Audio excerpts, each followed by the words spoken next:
नमस्कार मित्रों, मैं हूं CL विरास और आज हम ज्योग्राफी के बारे में पढ़ेंगे।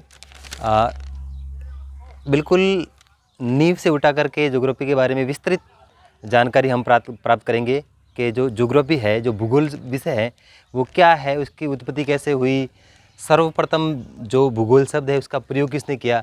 तो इसके बारे में विस्तृत जानकारी हम धीरे धीरे आगे से आगे क्लासों में हम पढ़ेंगे। तो सबसे पहले हम बात करते हैं भूगोल। तो भूगोल के बारे में है भू प्लस गोल शब्द से मिलकर के भूगोल शब्द बना है। अब देखो, भू का अर्थ होता है भूमि। भू का अर्थ क्या होता है? भूमि। भूमि या पृथ्वी, और गोल यानी गोल। तो जो भूमि है वो कैसी है? गोल। और गोल जो पृथ्वी है, भूमि है, उस गोल पृथ्वी का क्या करना? वर्णन करना। ये हमारी जो पृथ्वी है गोल है, और इसका जो वर्णन करना वो क्या कहलाता है? भूगोल कहलाता है। अब वैसे ही हम अंग्रेजी में जो इसका समानांतर शब्द है ज्योग्राफी। अब ज्योग्राफी का अर्थ जियो प्लस ग्राफो शब्द से मिलकर के ज्योग्राफी शब्द बना है। और देखिए, जियो का अर्थ यहाँ पर भी क्या होता है? भूमि से तात्पर्य है। जियो का तात्पर्य किससे है? भूमि से। यानी जियो का अर्थ भूमि होता है, प्लस ग्राफो यानी उस पर ग्राफ आलेख करना, यानी उसका वर्णन करना। यानी जो पृथ्वी का वर्णन करना है, भूमि का जो वर्णन करना है, वो क्या है? भूगोल है, ज्योग्राफी है। यानी पृथ्वी के बारे में विभिन्न तथ्यों के बारे में जानना क्या है? भूगोल है। अब देखिए, सर्वप्रथम जो ज्योग्राफी शब्द है, जो भूगोल है, उस शब्द का सबसे पहले प्रयोग किसने किया? कौन सा जो विद्वान था उसने पृथ्वी के बारे में भूगोल मानते हुए, पृथ्वी को भूगोल मानते हुए सबसे पहले भूगोल शब्द का प्रयोग किया? तो देखिए, सबसे पहले जो ग्रीक एक विद्वान है इराटोस्थनीज। तो इराटोस्थनीज जो महोदय है, ग्रीक विद्वान है, जो भूगोलवेता है, उन्होंने 276 से 194 ईसा पूर्व 276 से 194 ईसा पूर्व के समय में भूगोल शब्द का सबसे पहले सर्वप्रथम प्रयोग किया। तो देखिए, कई बार परीक्षा में पूछा जाता है ये सवाल कि जो भूगोल शब्द है, ज्योग्राफी शब्द है, उस शब्द का सर्वप्रथम प्रयोग किसने किया था? तो आप सीधा सा उत्तर बताओगे, इराटोस्थनीज ने। कब किया था? 276 से 194 ईसा पूर्व में इसने भूगोल शब्द का सर्वप्रथम प्रयोग किया था। अब देखिए, भूगोल का अर्थ क्या निकला? हमने देखो हिंदी से भी अर्थ निकाला, यानी पृथ्वी गोल है, और ज्योग्राफी जो शब्द है उससे भी हमने अर्थ निकाला, जियो प्लस ग्राफो से मिलकर के भूमि का वर्णन करना है। यानी कि इसका कुल मिलाकर के जो इसका शाब्दिक जो अर्थ है, उसका अर्थ क्या होता है भूगोल का? पृथ्वी का वर्णन करना। यानी पृथ्वी, जो हमारी गोल पृथ्वी है, इस पृथ्वी का वर्णन करना, उनके विभिन्न भागों का, स्थल खंडों का, जल खंड, जो भी देखो विस्तृत तरीके से हम बात करेंगे आगे। तो पृथ्वी पर जितने भी फैक्ट है, जितने भी तथ्य हैं, ठीक है, जितने भी कारक हैं, जितने भी खंड हैं, उन सभी खंडों के बारे में बात करना, विस्तृत तरीके से बात करना, हमारी भूगोल एक अंतरानुशासनात्मक जो विज्ञान कह सकते हैं हम। तो भूगोल क्या है? अंतरानुशासनात्मक विज्ञान है। अब देखिए, हम आगे बात करते हैं। भूगोल शब्द का सर्वप्रथम प्रयोग तो किसने किया है भाई? इराटोस्थनीज ने। लेकिन कई बार एग्जामिनर इस प्रकार के प्रश्न भी पूछ लेता है, कि भूगोल का पिता, यानी भूगोल का पिता कौन है भाई? ये तो सबसे पहले उसने भूगोल शब्द का प्रयोग किया था, लेकिन इनके जो पिता कौन है, और वास्तविक तौर से ज्योग्राफी के बारे में, भूगोल के बारे में सही तरीके से विस्तृत जो ज्ञान प्राप्त किया, विस्तृत अध्ययन किया, विस्तृत जानकारी प्राप्त की भूगोल में, वो विद्वान कौन थे? हिकेटियस। तो हिकेटियस महोदय है जिन्होंने भूगोल शब्द का सबसे पहले क्या किया? सबसे पहले तो ग्रीक विद्वान है इराटोस्थनीज, उन्होंने प्रयोग किया। लेकिन जो भूगोल के जो पिता है, जनक है, वो कौन है? हिकेटियस। तो भूगोल के जो पिता है वो कौन है? हिकेटियस है। तो देखिए, सबसे पहले क्या क्या था? स्थल भाग को, जो स्थल भाग है, स्थल भाग को सागरों से घिरा हुआ बताया। तो हिकेटियस ने क्या कहा? स्थल भाग है, ये माना कि स्थल भाग है। स्थल भाग को क्या, किसके बारे में बताया भाई? सागर, ये समुद्र है, पानी है। तो पानी से, समुद्र से, महासागरों से, सागरों से घिरा हुआ बताया। स्थल भाग को क्या बताया? कि जो ये सागर है, पानी है, महासागर है, तो विस्तृत जो जल राशि है उसको हम क्या कहते हैं? महासागर कहते हैं। तो महासागरों और सागरों से घिरा हुआ जो खंड होता है उसको स्थल खंड माना। किसने माना भाई? हिकेटियस ने सर्वप्रथम माना, ठीक है। और इन्होंने ये भी बताया कि 2 महादेशों के बारे में ज्ञान दिया कि भाई दो महादेश हैं, जैसे कोई स्थलखंड यहाँ आया हुआ है, ये अलग से देश हैं, यहाँ पर कोई जनसंख्या निवास करती है और यहाँ पर भी जनसंख्या निवास करती है, और इसके चारों तरफ क्या है, पानी है। तो देखिए हमारी पृथ्वी पे देखिए जलराशि अधिक है, क्या है, जलराशि है वो अधिक है, और स्थलखंड है वो जलराशि के मुकाबले स्थलखंड है वो कम है, ठीक है, इसका जो प्रतिशत है वो कम है। तो देखिए स्थलखंड के चारों तरफ क्या है, पानी है, सागर है, महासागर। ये सबसे पहले किसने बताया भाई, ये यूक्लिड ने बताया सबसे पहले, इसीलिए इनको क्या बताया, वास्तविक इनकी जो जानकारी थी वो सटीक थी, इसीलिए इनको क्या माना जाता है, भूगोल का जनक माना जाता है, भूगोल का पिता माना जाता है। अब देखिए भूगोल का जो अर्थ फैक्ट है, भूगोल का जो तथ्य है उसको सिद्ध करके भी हम अध्ययन कर सकते हैं। भूगोल एक ऐसा विषय है जिसको हम सिद्ध करके उसका भाई अध्ययन कर सकते हैं, इसलिए भूगोल को एक विज्ञान सम्मत विषय कहा जाता है। इसलिए भूगोल है, ज्योग्राफी को एक साइंटिफिक सब्जेक्ट कह सकते हैं, विज्ञान सम्मत विषय कह सकते हैं। भूगोल को विज्ञान सम्मत विषय क्यों कहा जाता है, क्योंकि इसका जो है विभिन्न सिद्धांतों से इसको हम क्या कर सकते हैं, हल कर सकते हैं। भाई सिद्धांत के द्वारा हम बता सकते हैं संपूर्ण पृथ्वी पे जैसे विभिन्न प्रकार के स्थलखंड हैं, तो स्थलखंड कैसा है वहाँ जा कर के हम देख सकते हैं। जल के बारे में, जल के अंदर कौन कौन सी भी जैसे घास है, शैवाल है, और विभिन्न प्रकार की जो जल राशि के अंदर विभिन्न प्रकार की जो प्रजातियाँ पाई जाती है, जीव जंतु पाए जाते हैं, उनके बारे में भी अध्ययन हम कर सकते हैं। तो इसलिए इसको विज्ञान सम्मत विषय कहा जाता है। अब देखिए ये भूगोल के बारे में जानकारी थी। अब देखो भूगोल की परिभाषा, हमें डेफिनेशंस क्या है भूगोल की, तो भूगोल की परिभाषा के बारे में बात करते हैं।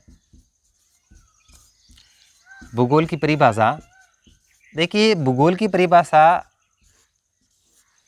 विभिन्न भूगोलवेताओं ने अपने हिसाब से अलग अलग बताई है, लेकिन जो सभी भूगोलवेताओं का जो निष्कर्ष है वो क्या है, सेम ही है, एक ही निष्कर्ष है। उसका जो मेन निष्कर्ष निकलता हुआ है, तो सबसे पहले देखिए एक प्रसिद्ध विद्वान है, भूगोलवेता है LD डंटल-स्टाम्प, आपने नाम सुना होगा अगर आपने ज्योग्राफी की स्टडी की है 12th लेवल में। तो डंटले जो स्टाम्प है उनके अकॉर्डिंग, उनके अनुसार देखो भूगोल की परिभाषा क्या है, भूगोल मानव के निवास के रूप में पृथ्वी का वर्णन करता है। तो भूगोल है वो क्या है, भूगोल मानव के निवास के रूप में, भूगोल है वो, भूगोल मानव। तो इन्होंने इस प्रकार की परिभाषा यहाँ पर बताई है कि भूगोल मानव के निवास के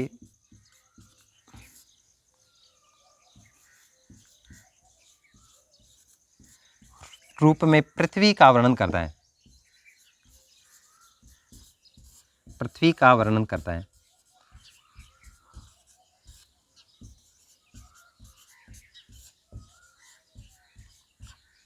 तो देखिए डंटल-स्टाम्प महोदय ने क्या बताया कि जो भूगोल है वो क्या है, इसकी डेफिनेशन इन्होंने किस प्रकार बताई कि भूगोल है जो हमारी पृथ्वी है, भूगोल मानव के निवास के रूप में, यानी हमारी जो पृथ्वी है भूगोल उस पर मानव का निवास है, तो मानव के निवास के रूप में पृथ्वी का वर्णन करता है कि भूगोल क्या है, ये मनुष्य के रहने का स्थान है, निवास है। भाई मानव यानी मनुष्य, जनसंख्या है, तो जलनयन लोगों के समूह है, जो विभिन्न प्रकार के लोगों का समूह है, उनके जो रहने का स्थान है, निवास करने का स्थान है, वो क्या है, उसका वर्णन ये पृथ्वी पर बताता है कि भाई यहाँ पर जनसंख्या रहती है।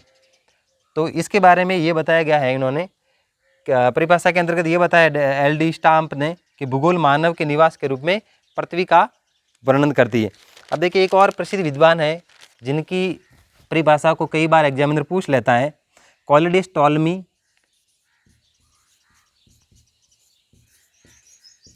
तो कॉलिडियस टॉलमी महोदय क्या बताते हैं इनकी परिभाषा के रूप में, तो कॉलिडियस टॉलमी के अकॉर्डिंग, उनके अनुसार भूगोल क्या है, भूगोल की परिभाषा किस प्रकार बता रहे हैं, भूगोल पृथ्वी की झलक को स्वर्ग में देखने वाला आभामय विज्ञान है। तो भूगोल क्या है, पृथ्वी की झलक को, भूगोल पृथ्वी की झलक को स्वर्ग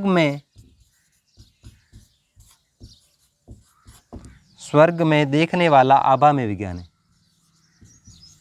देखने वाला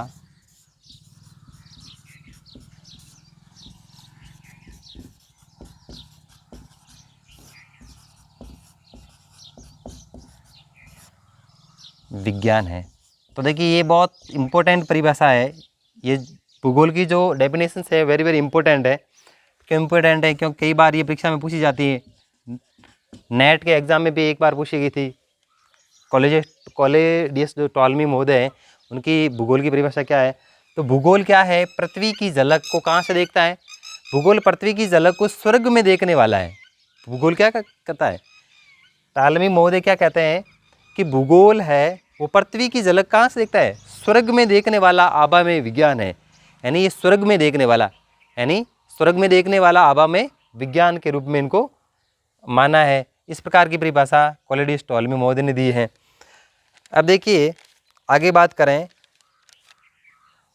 भूगोल के प्रकार, यानी अब देखिए भूगोल की कितनी शाखाएं हैं, कितने टाइप की हैं।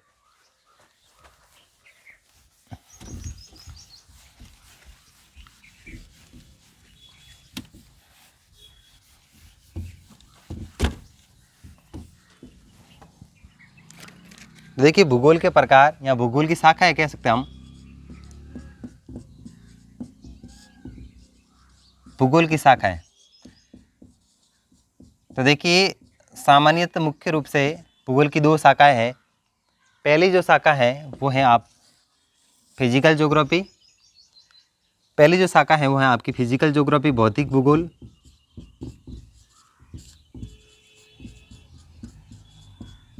और जो दूसरी आपकी जो शाखा है वो कौन सी है?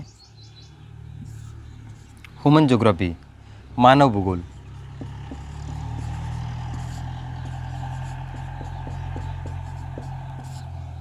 तो देखिए भूगोल की मुख्यतः दो शाखाएं हैं। जो पहली शाखा है वो है आपकी भौतिक भूगोल। कौन सी है? भौतिक भूगोल है। और दूसरी है वो है आपकी मानव भूगोल। अब देखिए भौतिक भूगोल के अंतर्गत क्या होता है इसके बारे में देखिए। पृथ्वी के अंतर्गत भौतिक जो पर्यावरणीय जो गतिविधियाँ होती हैं वो इसके अंतर्गत अध्ययन किया जाता है। वो शाखाएँ कौन सी शाखा के अंतर्गत पढ़ी जाती हैं? पृथ्वी की जो पर्यावरणीय वायवीय जो जैसे जल राशि है उस सभी का स्थल खंड का अध्ययन किया जाता है, वो भौतिक भूगोल के अंतर्गत किया जाता है। तो देखिए भौतिक पर्यावरण का अध्ययन ही क्या है? भौतिक जो पर्यावरण का अध्ययन है, मैं लिख देता हूँ यहाँ पर, भौतिक पर्यावरण का अध्ययन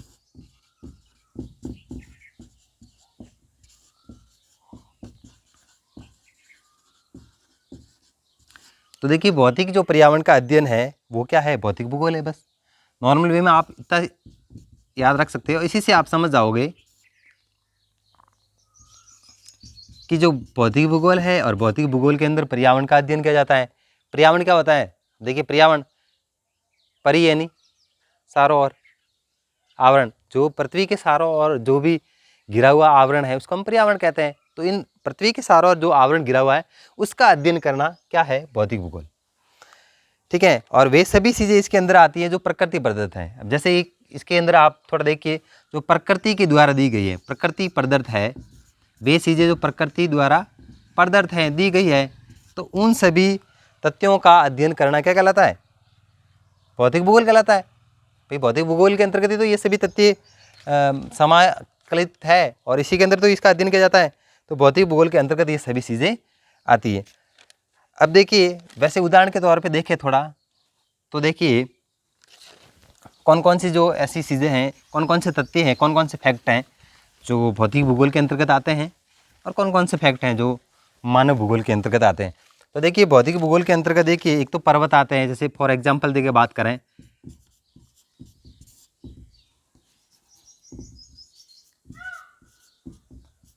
तो देखिए उदाहरण के तौर पे बात करें तो पर्वत हैं, क्या है? पर्वत जो स्थल खंड है, पहाड़ है, पठार है, इन सभी जो विभिन्न प्रकार की स्थलाकृतियाँ हैं इनका अध्ययन भौतिक भूगोल के अंतर्गत किया जाता है। और महासागर है, जल राशि है, महासागर, महासागरों का अध्ययन भी कहाँ किया जाता है भाई? भौतिक भूगोल के अंतर्गत। और महाद्वीप, अब देखिए महाद्वीप और महासागर क्या होता है, क्या होते हैं, इसके बारे में अध्ययन हम विस्तृत तरीके से आगे की कक्षाओं में करेंगे। पठार, अब देखिए पृथ्वी का प्रत्येक भाग एक जैसा नहीं है, कहीं हरियाली है तो कहीं क्या है? धुराड़ी धरती है। तो देखिए मरुस्थल है, जैसे थार का मरुस्थल, सारा का मरुस्थल, गोबी का मरुस्थल। तो विभिन्न प्रकार के जो मरुस्थलों का अध्ययन किया जाता है उनकी जलवायु कारकों का अध्ययन किया जाता है, वो भौतिक भूगोल के अंतर्गत किया जाता है। अब जैसे देखिए, जैसे समुद्रों के अंदर क्या चलती है, महासागरों में धाराएं चलती हैं।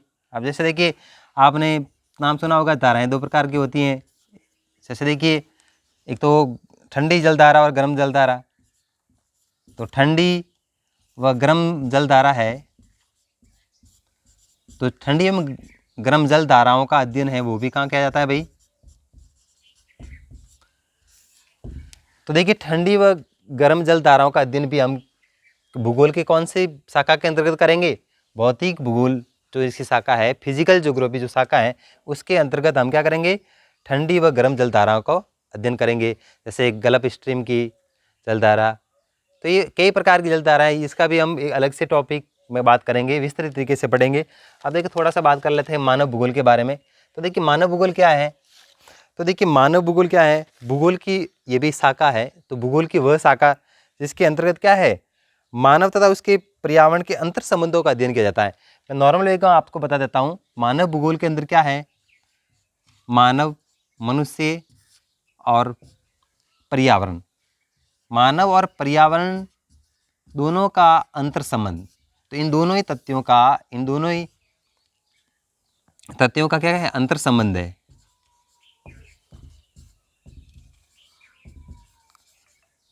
तो अंतर संबंध यानी इसके, जैसे देखिए, मानव भूगोल के अंदर मनुष्य क्या करता है?